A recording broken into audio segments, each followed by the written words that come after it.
Spring is in the air. It really is sometimes so funny how something that is seemingly everyday inspires or brings your attention to something you need to change.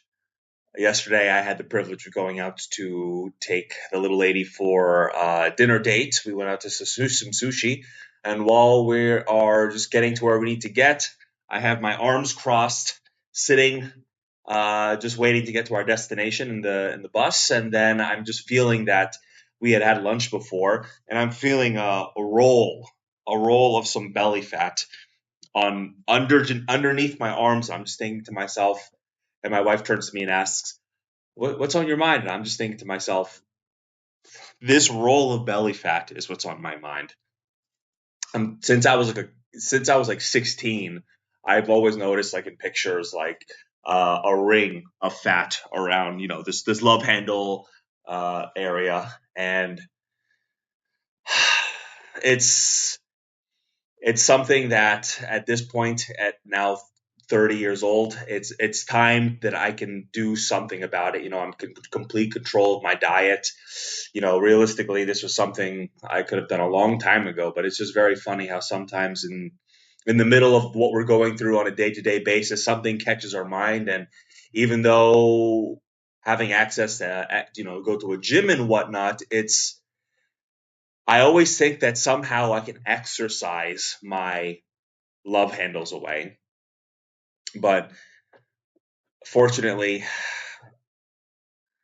the realization sits in sometimes that, 80 20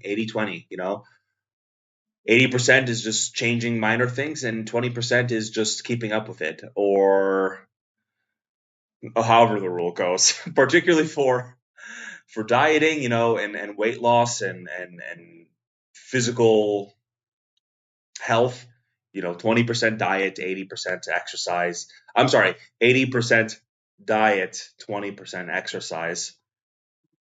And I'm trying to do the opposite, but I come to terms where I don't know, it's just funny how sometimes you're just in the middle of something and it's not even on your mind, but a little spark hits, and it makes me think that, wow, I've been dealing with this thing for a long time. So particularly what catches my eye in terms of manner of changing it is more of a low carb, somewhat ketogenic diet. But in terms of a lifestyle, uh, my wife stays thin regardless of what she eats. She just manages her portions. But realistically, I think I have more of a carb sensitivity, insulin sensitivity. So fortunately, as quickly as I gain weight, I can quickly lose weight. So we're starting the journey of low carb, high fat, high protein. And it's also very interesting how science has changed over the last 10, 15 years. Eggs used to be considered not very unhealthy, but something that should be eaten in moderation due to the fat and cholesterol in it. And now it's one of the best things that we can possibly eat. It's basically the building blocks for a life. But I've been hesitating on putting out another video because, again, it's always thinking back to, oh, what should I talk about? It should be perfect. It should be rehearsed. But, you know, this might get 100 views, but it's not about the views. It's more about just keeping consistent with being able to put my ideas out, and building a platform to share my idea, not a platform, but building a place to share my ideas and to keep track of myself over time, and maybe bring some value to somebody. I don't know how it is, but I've always wanted to have a presence on YouTube and use it to build a community. So one thing at a time. The spring is coming around here in Georgia, and I don't mean U.S. Georgia. I mean Tbilisi, Georgia. Um, we're waiting for my wife's visa to be processed, and since we've been married, we have filed the spouse visa, and it's a process that takes several months. So it takes time for us to just wait for it. And fortunately, we have income coming in from work, and we have some family here close by, and checking in on my family in the U.S. It's a very special thing. And now that the weather's getting nice, we're thinking about where we could potentially travel to. Budapest is on the table. Rome is on the table. We have some friends there in both of the places. So life is good. Life is good. Today I was listening to Joel Osteen, who is a pastor out in Texas, I think Houston, Texas, and he was one of the people that I really was listening to when I was facing some hard times. And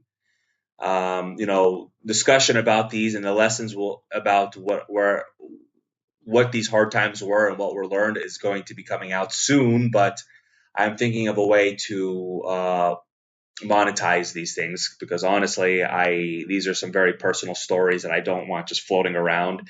And to somebody who thinks I may get value of it, and with those kinds of stories and lessons and discussions, a lot more effort will be going into um, structuring the conversation so that